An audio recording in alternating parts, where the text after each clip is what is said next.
Salam əziz izləyicilər. Bu gün qəşəng çuğundur salatı hazırlamışam. Sarımsaqlı, çox ləzzətli, həm asan, həm rahat, həm belə də çox ərzaq aparmır. Yəni hər kəsin hazırlaya biləcəyi bir salat hazırlamışam. Hazırlamaq üçün mən burada 5 ədəd çuğunduru, orta boylu çuğundur gördüyünüz kimi qaynatmışam. Mən burada çuğunduru əziz xanımlar bir gün qabaqdan qaynatmışam, saxlamışam ki, elə bir suyu damcı çəkilib.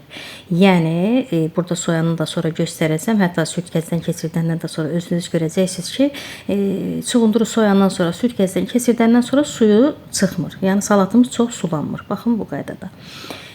Ona görə bir gün qabaqdan qaynatmışam, suyu çəkilib. Yəni salat eləyəndə oradan çuğunduru qaynadıb, oradan salat eləyəndə istər-istəməz çuğundurun tərkibi sulu olur. Onu süd gəzdən keçirdəndən sonra salat elə bir su salmaq kimi olur da, belə yumşaq olur. Ona görə bir gün qabaqdan qaynatmışam çuğundurları. 5 ədəd orta boylu çuğundurdur. Çəki ilə desəm, hardasa 850 qram, 900 qram bizim burada çuğundurumuz var.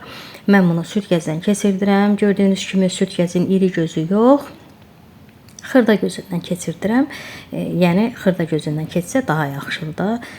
Çuğundur çox belə diri-diri qalmasın. Süd gəzdən keçirdib və burada qaba əlavə eləyəndə özünüz görəcəksiniz ki, bayaq qeyd elədiyim kimi çuğundurun suyu çıxmır. Baxın burada tam aydın şəkildə görünür. Ona görə ki, mən çuğunduru əvvəlcədən qaynatmışam, suyu çəkilib. Hamısını süd gəzdən keçirdəndən sonra bura sarımsaq əlavə eləyəcəm. 2 diş sarımsaq götürmüşəm. Yəni iri dişdir də burada. Yəni xırda sarımsaq deyil. Siz xırda olsa elə bil 3 diş, 4 diş sarımsaqdan istifadə eləyə bilərsiniz.